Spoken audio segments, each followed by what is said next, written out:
and welcome back to episode 48 of The Hunt. You're joined by first-time host, Jarrod Leonard, with my co-host, Aiden Potts, and special guest for today, Yoong Ling. Hello. Yoong PR. How is everyone? We'll start with you, Aiden. How are you, mate? I just can't get over Yoong changing the camera. It's fucking hard. Do you want to show the camera again? Yeah. Yeah. Change it first. Yeah. Show us what you got. You know what she looks like? You know those things that sit on your desk like the ducks and they go. Oh yeah, and they yeah. I reckon the novelty will wear off pretty soon. Yeah. So anyways, yeah. I'm good, mate. I'm good. We funny story. We tried to record a podcast on Friday. Yeah, we did. And that failed miserably because we just found out within the first 5 minutes that we actually had nothing to talk about. Yeah, and we both. Well, you realized before I did. You realized how shit it was going. Yeah. And you were like, let's just can it. Yeah. And I was like, yep. We just come out of Mega Nats and we're just so keen to just do stuff, I guess. Oh yeah. And we just wanted to get stuff out there, and I guess we just didn't think about it long enough what we wanted to actually talk about. But today you've come prepared. I have. We have points written down, and we're lucky to have Yoong here today for 10 days. 10 days. So this might not even be the first podcast this week. We have Yoong on. Oh, we could do another one. Potentially. Have you been on podcasts before? She has. I was here for the. Yeah. I remember that we were trying to change cam angles here. Just give 1 second. There you go. I was here for the Nationals preview for last year. No, Sheffield. I was going to say, I remember listening to the Sheffield preview. Ages ago. You were on your computer from your house though, hey? From Malaysia. Yeah. One was in Malaysia and That's one crazy. was at home. Yeah. So first time in the actual media room studio. Yeah. And we haven't really, like you can see, we haven't really got a setup for 3 people, but we might change that for Friday. Yeah. We'll work on that. Yeah. I can't even look at her while she's trying. Yeah. Anyway, what's today's topic, Jarrod? We haven't asked Yoong how she sorry, is. Yoong. Mate. Sorry, but let's change cameras real quick. How have you been, Yoong PR? What's I've been going on? Good. Not too bad. Just recovering from Mega Nats and just kind of getting back into it. Yeah. Training hard, Mhm. working. Yeah. Good to be up here for the next 10 days. So. Yeah, that's good. Why are you up here again? I do therapeutic support work, and they ask me to go places from time to time. So I've got a nice little accommodation nearby, and we get to train up here. How good. Yeah. Not the first time you've come here for that work. No, I've been up here before. Yeah, stayed good. for about a week. Almost like a working holiday. Yeah, it's pretty good. Not Yeah, gonna lie. It's always a holiday at HPC. Yeah, always. Alrighty, cool. Well, we'll move into the topic for today. And today's topic is going to be behind the coach's clipboard on competition day. Shout out Rory Lynch, loves a clipboard when it comes to coaching. The clipboard dude, is that what people call him? I think yeah. No, So they call him Red Light Rory for starters. Oh yeah. But I know he's a fiend for I think it's a metal clipboard. Yeah, no, I've seen him post a few stories about it. I'm like, Yeah. oh yeah. Pen and paper guy. He definitely is not a sheets guy. Yeah. Well, I think you actually put both of us on pen and paper for comp day. Yeah. But like writing like on the back of like the attempt cards. Yeah. I just get the shits on going on my phone because I always get distracted. Yeah, me too. And I don't like it. And you got to like zoom in and out all the in and time and out shit and- like that. Yeah. And like I can actually like put what's in my mind like very quickly on paper. Then I realized that very quickly that I'm like that too. I Yeah. resonate with that. Yeah. So yeah, today all things comp day, but in the eyes of the coach. We love comp day, don't we? As a coach, it's probably my favorite day, definitely. Yeah, it's good. Especially when you're competitively battling for, I guess, like placings and qualifying totals and Absolutely. achieving the client's goals, whether it's a PR or going 9 for 9. Yeah. Like that. Yeah, that's what it's all about. So obviously we all recently coached at Mega Nationals. What was your guys', I guess, best moment or biggest takeaway from that competition as a coach? Start with you. Cool. I think being able to switch demeanors between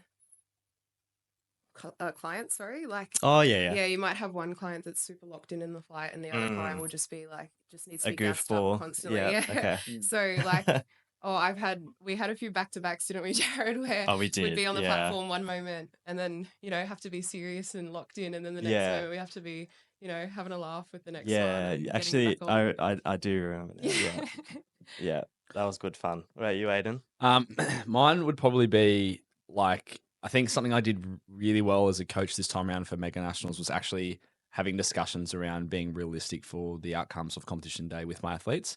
And so many juniors, I guess, not really much masters, but the majority of them are always looking to, shoot for the moon but land on the stars instead of the other way around. And that can be quite disheartening for some lifters on competition day because they think their expectations are going to be met. But I think what it came down to in terms of the outcome for all the lifters that I coached on comp day at Mega Nationals was just making sure that we're being realistic with the outcomes and what they have in their own training. And that's why we had such great results across the board in terms of going 8 for 9 or 9 for 9 and jockeying obviously for those, qualifying totals and placings. So I think that was my biggest takeaway is I'm going to be a little bit more, I guess, not upfront, but just a bit more confident in talking to my juniors and not being scared of them because they're going to be like, oh, is that all you think I've got? You know what I mean? Like I'm going to be a bit more controlling as a coach and not let the athlete, write their outcomes. A bit more like assertive. Yeah. I think it's hard to be assertive when you have strong juniors underneath you because they are so emotional and they will pack up their bags and go in a heartbeat if they don't buy in to you anymore. But I think if the conversation starts early and you educate them, you teach them how, their comp day is going to look or like their programming macro cycle is going to look, then that's going to mean that you're not only setting them up for success, but also meeting expectations. Yeah. So Yeah, absolutely. Yeah, that's my biggest takeaway. What about you, Cake? Oh, I think I actually touched on my biggest takeaway in our other episode that we filmed last week. What, the 5-minute one or the real one? No, the real one that I don't think we've uploaded just yet. Yeah. But it's very like obviously I'm still learning heaps as a coach. Like I'm learning more each comp I go to because I'm still relatively new, right? Yeah. But obviously learning, especially like as I was actually involved in only like a couple battles this time around with Yoong, just learning how valuable it is to actually like just generally be nice to all the other coaches around you because then even if like you don't necessarily have to ask for it or do it to get something like this in return, but just getting actual like I guess reassurance from the other coaches that what you're doing is the right thing by your athletes. Like, oh yeah, you've got that in for this placing, right? And I'm like, yeah, and they're like, oh yeah, cool, like that's good. Yeah, okay. Just like that. You made some friends, did you, mate? Well, yeah, made some friends, I guess. But it's just good. Like, you just do the bare minimum, I guess, of being a good person, and it pays a mile, and it pays a mile. That's good, mate. And also just getting better at things like timing, lifters warm ups and things like that. Like I think I've got a good grasp on that now, whereas before that was something because a lot of people count in minutes, but. Yeah, that's what I was doing before, but now I'm like, nah, you can't count lifters out. Yeah. And that brings that works better for me. Yeah, good. That's really good. So I guess those are my biggest takeaways. So I guess we'll branch into more of the specific topics today. So basically, let's talk about the training block that leads into the comp itself. So with our lifters, so what we're tracking week to week, the peak, the taper. The blocks before the peak, so on and so forth. Start with you, Yoong. Yep. So it's a tricky job. So essentially, what I like to look at in before the block into comp is usually where we kind of want to land. So we'll do a bit of reverse engineering, and take our jumps from what we ideally want to hit in peak and start where we can. So I had a few with all my athletes. They did have different jumps, definitely. Like I know Lance had bigger jumps towards the end of his block as opposed to the beginning. And some of them just had straight like weekly increments. Consistent each week, yeah. Yeah. So that's one thing I look at. The second thing I look at is kind of previous data. So whether it be previous comps, how that block looked like, if we can replicate it, or adapt to it or kind of make the changes that we've learnt coming forward. But yeah, that's the main two. And definitely just how the athlete's feeling. Like I need to know that they're into it. They're going to be up for the challenge of, hitting some big numbers into peak week. Yeah. Yeah, cool. What about you, Aiden? I think it comes around to knowing how hard the block was before the final block before comp. Yeah, agreed. So for some lifters, they can do like that 10-week out, 8-week out block before they peak. And where they finish, you've got to be really mindful of whether it's too hot or not. And when I say too hot, I mean like the bar's too heavy and their RPEs are too high, like higher than what you would like it to be in terms of like starting your peak. Because the way we like to program is like creating momentum from block to block. Correct. And that starts from about 12 to 15 weeks out. So you're finishing a block where you are able to either periodize or able to progressively overload the intensity from one block to another. And then that's what creates that snowballing effect heading in towards the peak. And the biggest consideration that I look for in peaking is just making sure that you're not biting off more than you can chew before the peak. Because that means that you can start week 1 really well and you are able to actually build into weeks 2, 3, 4, 5 in some cases. Yeah. But I think that one of the biggest things is making sure that when you are peaking like you said, reverse engineering the program, but being smart at knowing what you need to pull if the lifter is too hot, because that's probably the hardest thing. Is like ideal world, everyone's perfect and you don't overshoot, but there are people that do overshoot, and that could be two ways in my opinion. Is you either just start lighter, which is unideal because you want to try and make sure that you're starting on a trajectory that is meaningful towards the blocks that did work really well, which usually means similar load jump progressions from week to week. Or secondly, you might have to look at reducing set volume, which is also unideal because a certain lifter may respond to set volume really well. And that may mean that you might have to just create lighter set volume or some sort. But yeah, it's really complicated if you have a lifter that doesn't understand that momentum feel, because really the peak shouldn't change much from the previous blocks. It should just make sense that, okay, we're at a point now where we should be lifting heavier. Yeah. Yeah. Like it shouldn't change too much from like a traditional end of like last week of your block. Right. I guess as well, when you get around to like your taper week, just making sure that, like we touched on this the other week too, but making sure that you've actually got stuff to pull away to create that super compensation effect. So if you're having to take away set volume to accommodate for the lifter's fatigue because of the prior block, then you haven't got much to work with. When you finish the peak, then where are you going to pull the fatigue from? Yeah, exactly right. Yeah, cool. All right. I guess that leads pretty well into our next point, which is writing up the actual comp day or game day plan itself, right? So how we go about that here at HPC, we usually have like a call or like an in-person meeting with the lifter. So obviously you and I here at the gym itself will usually have typically more in-person verbal discussions. Verbal discussions. Like, we're on the couches here at the gym. All right, mate, come sit down. Let's talk about your comp on the weekend. Hop on me lap, mate. Yeah. Obviously we have onlines as well, so we can do like Zoom calls with them. And I think that's probably what you'd be a bit more used to, right, Yoong? With my clients, that was clean as fuck. Yeah. She's getting the hang of it. Yeah, I had my calls maybe middle of the week of taper. Yeah. Leading into comp, just kind of discussing what the expectations are, what we're going to be doing. Exactly right. And what the plan is. Yeah, that's right. Like expectations, the plan itself.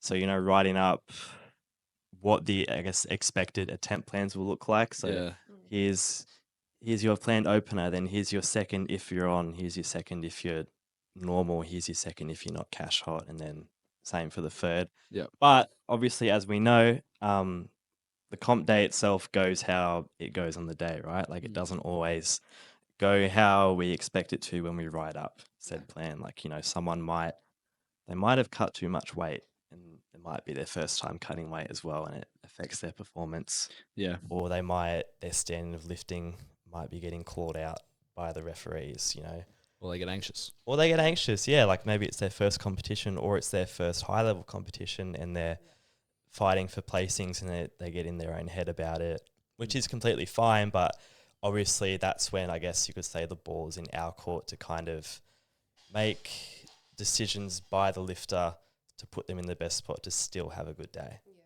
absolutely. Yeah. I'm similar to you, obviously, like the majority of the people in here, we just discuss verbally, but then also similar to Yoong, like probably the discussion around attempts start before the peak begins, if that makes sense, because True. it's kind of like, okay, the jumps that I want you to take from last warm up to your top singles this week on X primary days is going to be similar to the jumps I'm looking to take on competition days. So Actually, please, I have noticed you doing that Yeah. in the gym. Yeah. So like, I'll give a quick example. Like Tran, who's a 57 lifter of mine, I will purposely program her like a single, like that's 5 kilos less than her actual top set before she does the top set. And then that creates more predictability in terms of her squat. That's pretty good. But we are always discussing, I guess, like the attempts from the beginning, because it kind of helps us, as Yoong said earlier, reverse engineer the program so we can actually work towards like what will be the attempts on competition day.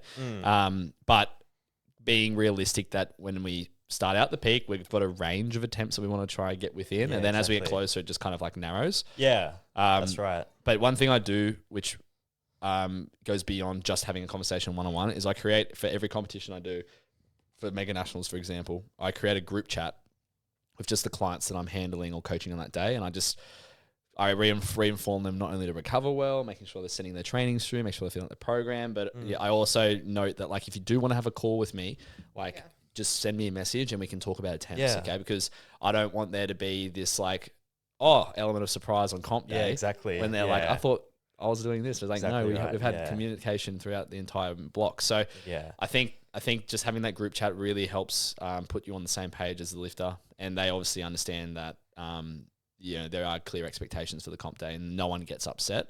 Yeah. And I think it's important as the coach is that you're listening to what their goals are in terms of the competition plan.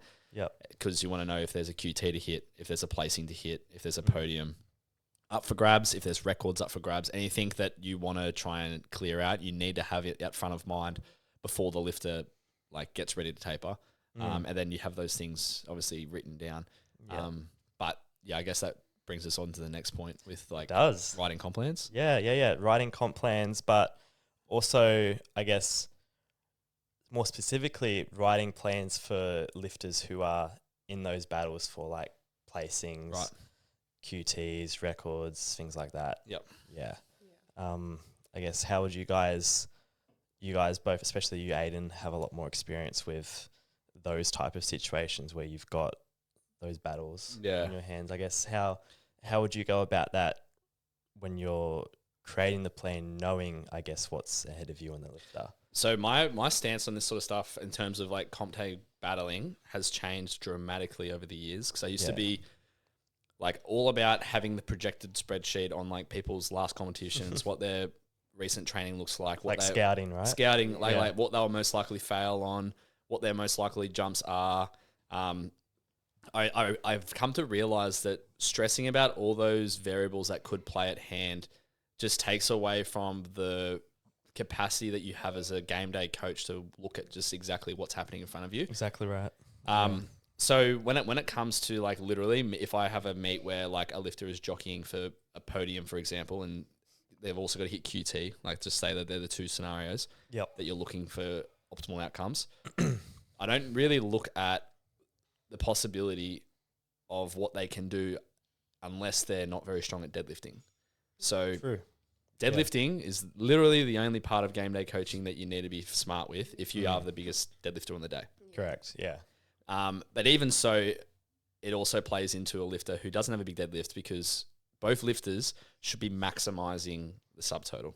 There are going to be there's going to be a slightly higher risk for the lifter who doesn't have the bigger deadlift, that they're going to try and maximize what they can in terms of the subtotal, and rightfully so they should, but not below the point of like 50-50. You don't want to be playing the 50-50 hand at all and in any circumstance. But if you're a lifter who has a bigger deadlift, you want to like probably be more like 65 to 70% chance of hitting that third squat and bench. Yeah.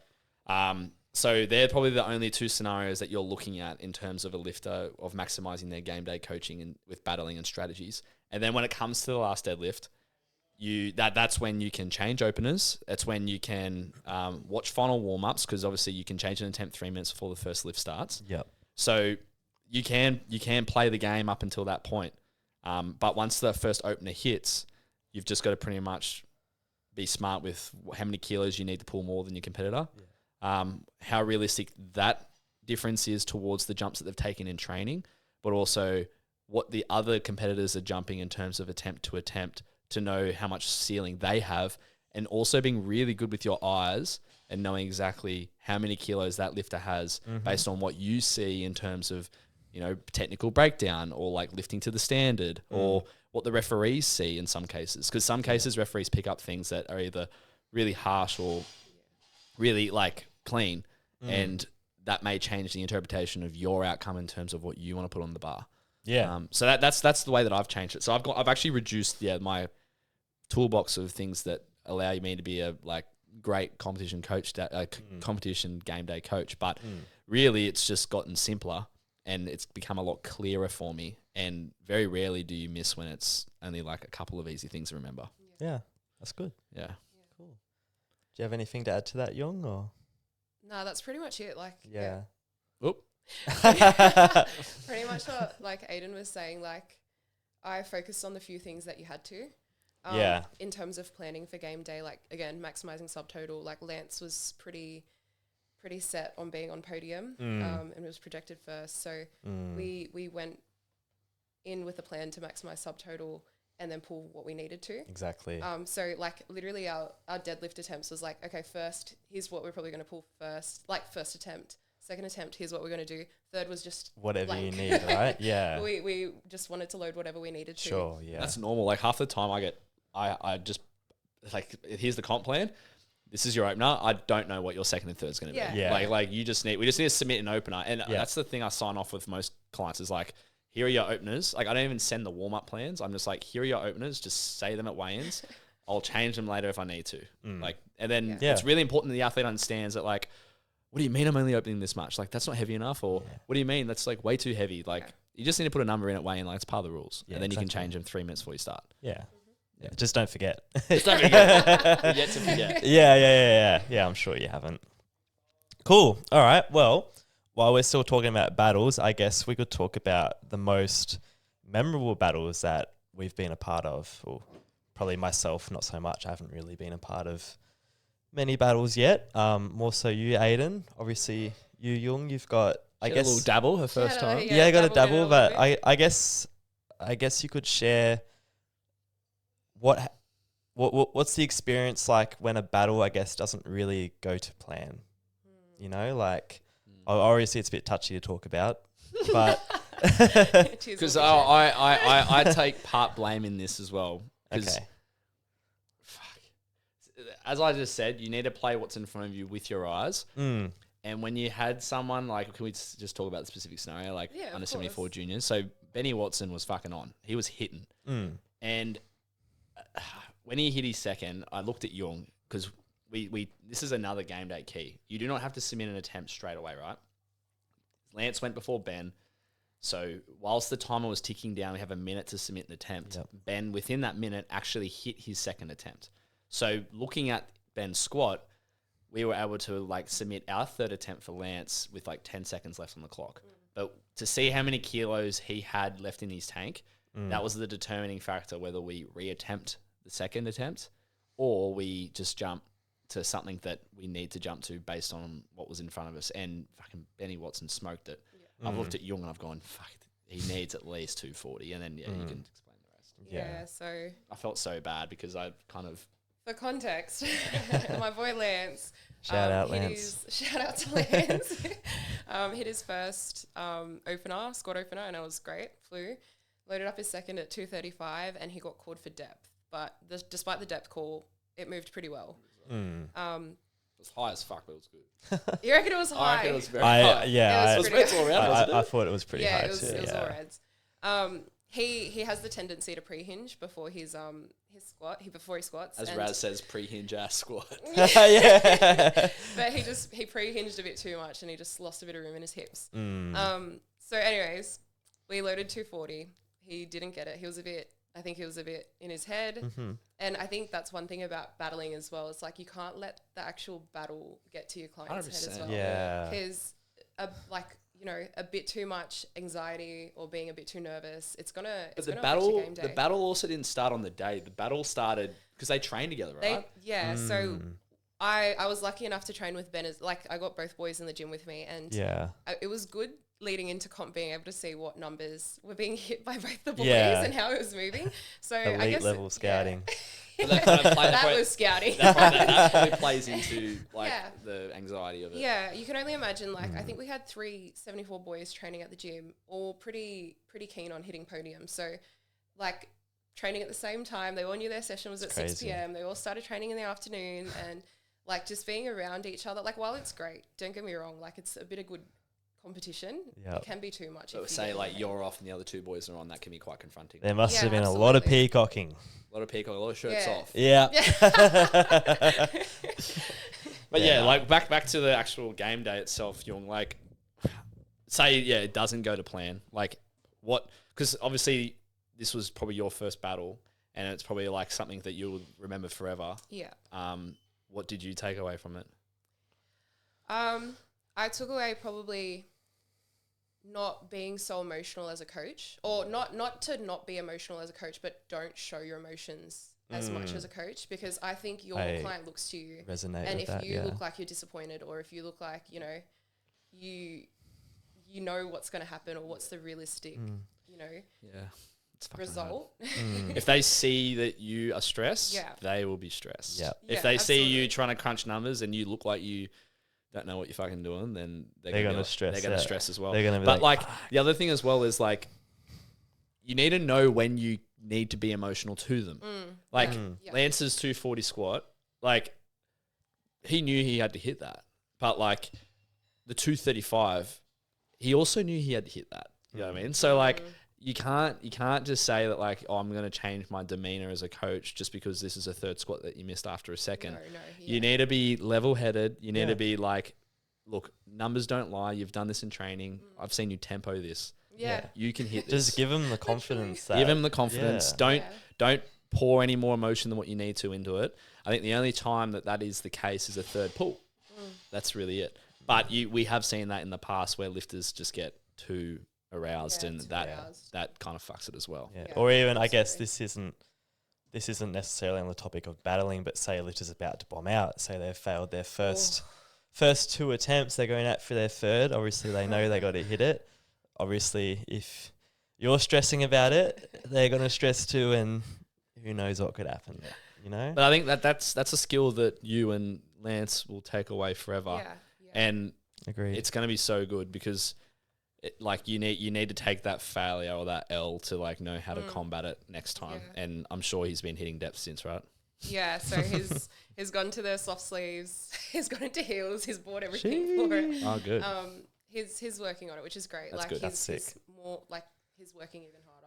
He's Yeah. even like more keen to Yep. get back out there and put up something that he knows. Only is way worth is it. up. Yep. That's it. Yeah. And then he started cramping and whatnot, but that's another story. Just we'll That's- stick on yeah. that. We'll stick on the topic of game day. So you've obviously he's missed his 2 squats. So he's only his opener, and then you've moved to bench.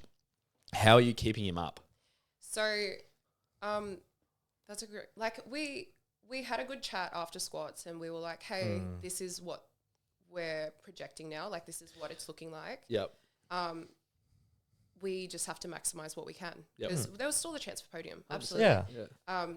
And you just go from there. Like the game plan did change a little bit, just because of the variables that were there. course. Lifts. Yeah. The course, mislifts.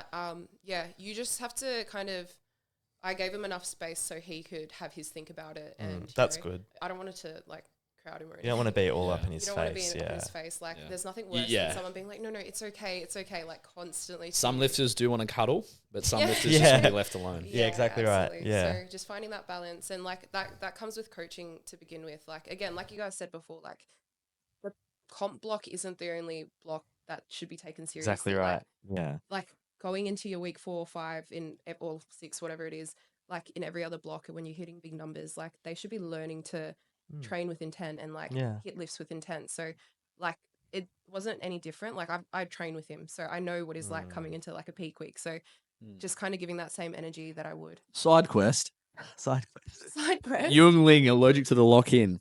No, speaking of like this is hilarious because she's talking about it Yeah. intent. This is funny. And then she gets the comp day, and I think you just kind of accepted that like you just obviously weren't gonna be winning, and I don't know what it was, but I think you must have accepted that right from the start of the. Yeah. So here we are at Open Nats in Perth. Oh, Take you and I handling yeah. over the back, We were both looking after you, Young. and we would. And I just could not believe how allergic you were to the lock. You and I were looking at each other, and we'd be like, "What the fuck is she doing? She's not locked in." I would catch glimpses of you guys.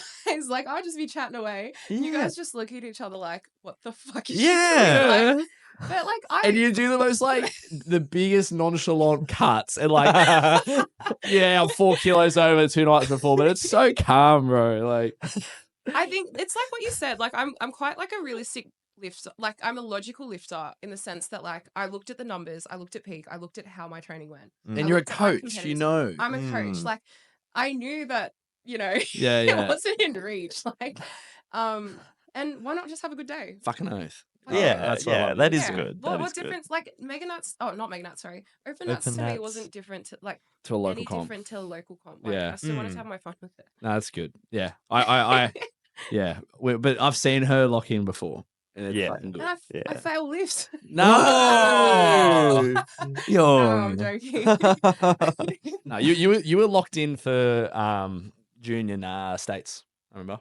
Oh yeah. Yeah, but I had my laugh there. Because we were too. fucking going after, remember? And Young really likes going after other lifters, Mm. and we have one in mind at the moment, which is fucking really grinding the gears. So that's good. But anyway, we'll move on. My most memorable moment, competition day handling, obviously Sam Forsberg. Yeah.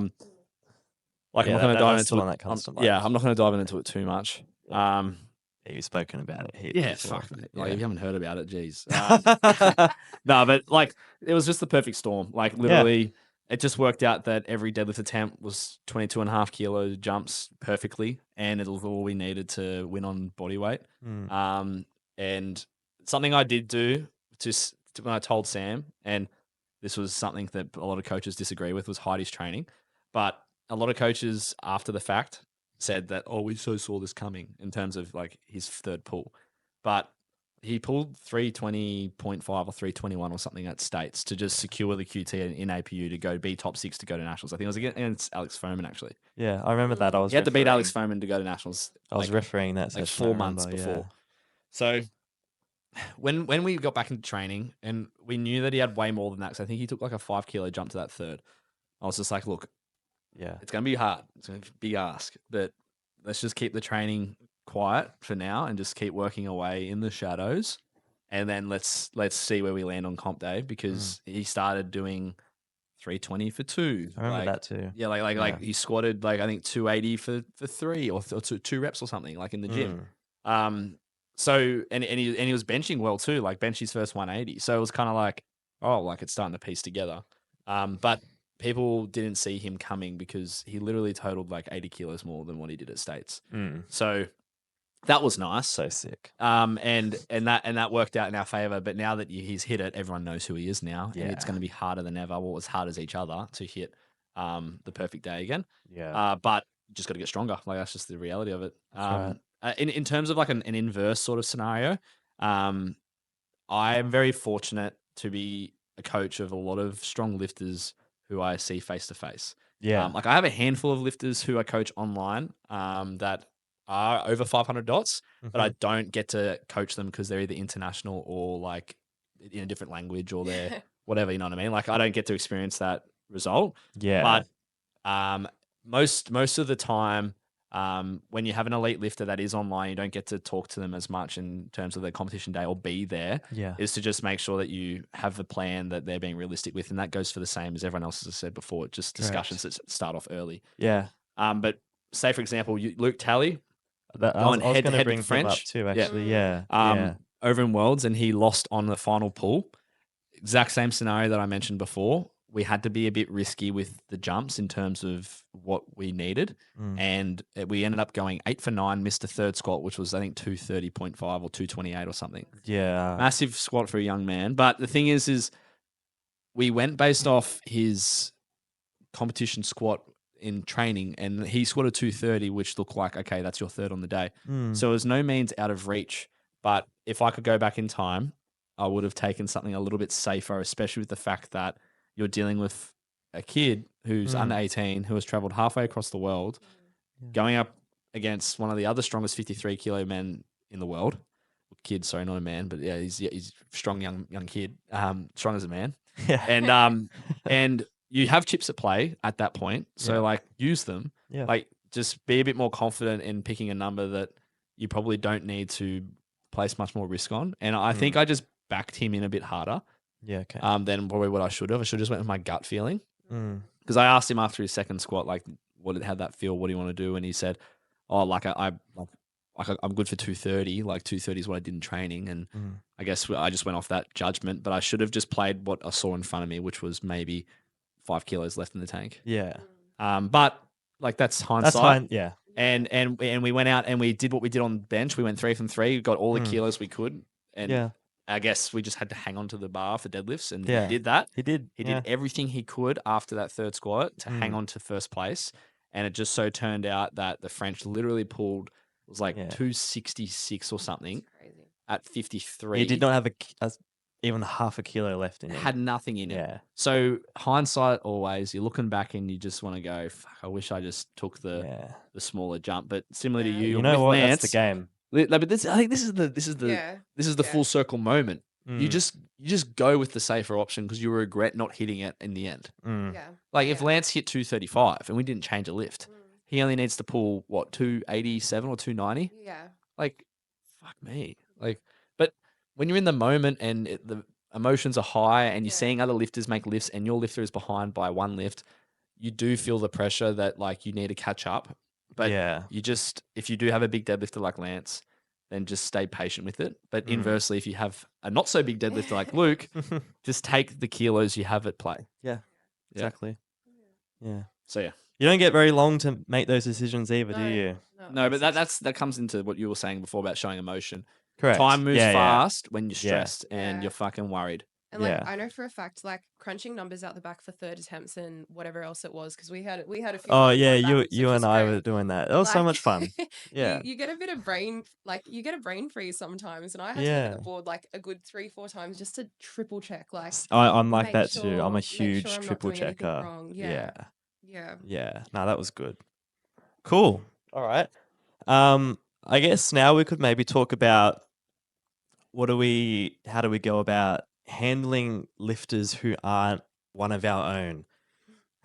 So say you've got a friend who's also a coach, and say they're from Melbourne, or like say that they're interstate, right? And they've got a lifter competing at said comp that you're going to be at, or it's local to you. They hit you up, hey man, I got my lifter competing this weekend or next weekend at this comp. Any chance you would handle them? Would be a huge favor. Blah blah blah. Yeah, sure, no worries, mate. And then you handle them on the day. And obviously, the thing with handling other lifters is that I guess the biggest thing I've found is you don't have that number one, that connection to them. Like say you're meeting them for the first time on competition day. You don't have that connection with them. And you don't get to see on a consistent basis what their training's actually like, So yeah, how do you guys go about handling other lifters? Out of the 7 people I handled, one was coachless, so I've been helping him along the process. So we did end up having a really good day, and we sorted out because we were in communication a lot longer than someone with a coach, let's say. So the other girls that I handled, they weren't mine. One was LJ's, which she put up a great game plan, and I've actually handled Jack before. Yeah, so we trained together as well. So in that aspect, usually what I'll ask for from either the client or the coach is previous training. So videos of their training, if there's anything I should be worried about in terms of maybe tech, like they don't hit depth, or they don't pause their bench, or anything like that. And I look at the inexperience as well. So we know one of our girls that we handled, and she's so strong. She's a lovely kid. Yeah. But she just never been on that been on the national platform before, and Mm. she hasn't done too many comps before, so she got the nerves got the better of her, and when Yeah. you're not handling someone who emotionally, Yeah. like that was rough. Yeah. But yeah, it just comes down to like the professionalism and just being able to adapt to like what the athlete is like. Correct. Yeah. We knew that she squatted high. So in our mind, I feel like we can override the coach's expectations in a sense, because they've trusted us with the client. Yeah. So yeah, we just adjusted accordingly in terms of numbers and everything like that. And kind of gave cues that are easy to apply, Yeah. but would definitely help in terms Yeah. of like what technical things they need to fix up on the day. Yeah. That's a good thing too. Don't like, if you're handling someone, I guess, new or that you don't really know, don't just like hammer them with cues that you would for Yeah, like other lifters, because you don't know if they're going to respond to that. No. Right? Like you don't know what cues or whatever it is that they do or don't respond to. You just kind of got to like, I guess like you said, chat to them before the comp, ask them what works, what doesn't work, and just run with it, and like, I guess, trust them telling you that what works actually works. Yeah. And then obviously on the day, if you need to override any things like, important decisions, then go for it. I think, like, to override all that, I just talked to the coach directly. No, that too. Yeah, Well, that too. Yeah. So Yeah. I would like I actually haven't handled many people. I handled one person at Mega Nats who I didn't coach, and I literally just reached out to their coach, because I think that's the most respectful thing that you can do as a coach. That's what Yeah. I always do that Is- too. yeah. When I And I'm not saying you Yeah. guys did. Yeah. But the thing is like, when you, like, this is more of like a PSA, but like when you make contact with their coach and you say, hey, your client has reached out to me to coach them. Do you mind having a meeting so we can set up to discuss your lifter? That's a great opportunity for you to go over, okay, he or she hasn't been lifting to standard. Like, this needs to change for comp day. And this is happening before they start peaking, right? Like, you should know who your handle is before then. Yep. You should know obviously what their attempt plan is. And then and obviously, like, we have a bit of experience of competition day coaching and attempt plans, but making sure that like it's very clear what an opener is meant to be, and then what jumps make sense to put them where they want to be as well. And that can avoid a lot of problems that can happen on comp day, like missing openers and stuff. Yeah. And it's not to like like, you got to remember that it may be uncomfortable to have that conversation with that coach, but at the end of the day, like, that client being with you is a reflection of you as well. Yeah. Because Absolutely. they're out there, and if they're risking bombing out or missing, or they're like, even if they're doing great, you know what I mean? Like, you want to make sure that they're upholding the standard that you have as a game day coach. Yeah. Because at the end of the day, you're providing a service. That's right. And you don't want to look like shit. Like, because the lifter's lifting like shit. people remember when people bomb out. 100%. Yeah. Yeah. And like, it's not a nice feeling to have, especially No. when you are that coach at the back and you've only just met, say, for example, Jarrod Lennon, who's been timing warm-ups with you and sharing a rack. And their first memory of you is your lifter bombing out, who isn't actually your lifter. Yeah, I know. Like, that's really bad, like really bad. So yeah, I would just say the professional and polite thing to do is to reach out to the coach of the client, have a call with them. If it's with the client that you're handling, of course, do that as well. But it's a great time for you to show what you know, and what you are going to provide as your service, because that's what it is in a day. It's a service. It's not freebies. Yeah. And obviously, I guess giving their coach almost like a check-in recap at the end of their comp too, because obviously they probably, more likely than not, at least you'd hope so, would have reached out to you and be like, hey, what was this attempt for? Or like, why did they not hit that? Like, what was going on? Or like, even what I was going to say was like, watch the comp themselves, like live stream or whatever, and then just tell them at the end, hey, they did this really well, maybe they could work on this in their training 100%. or whatever, or they felt like this on the day, whatever. Cool. So that's it for that one. What about your guys' pet peeves on competition day coaching? I know I've got one. It's when lifters run off without telling you, and you've got their warm up coming up, and you can't find them, and you're like, "Fuck, you've got to go now," and I don't know where you are. Yeah. Fuck me. Pet peeve would be Oh fuck. Okay. Here we go. A pet peeve that I have with other coaches is not knowing what to load for their third pull when you have chips at play, or like knowing what weight you need. Because yeah, it's great to put a placeholder in, but like there was one coach on a certain day who was going to make their lift, I think, pull like 3 kilos more than what they needed, and I was behind the banner and I was yelling, 325.5, 325.5. and he's just there, like, watching the bar get scrubbed, like, looking around. And then when he hears me, he's like, oh, he gets his pen out and writes it down and then hands it in. Fucking off with the fairies, like, not realizing that, like, he was about to make his lifter pull more than what he needed to win. Wow. So that was a bit of a peeve. Like, just be on it. Like have an attempt plan ready for one, if the lifter hits before you that you need to make a change for, or B, the attempt that you would have or should have put in if they did hit. Yeah. Like that's probably my biggest peeve. Yeah. At the Cool. moment. What about you, Young? I don't. Pretty much what you said. I don't think. Yeah. Okay. Yeah. Okay. I don't think I've. Who ran off that like scarred you so hard? Yeah. No, literally no one in particular. Like I guess it just happens, sometimes. Especially. Sorry. In hell. Mr. Marty. Especially at Meganats, how there was Yeah, a staircase up.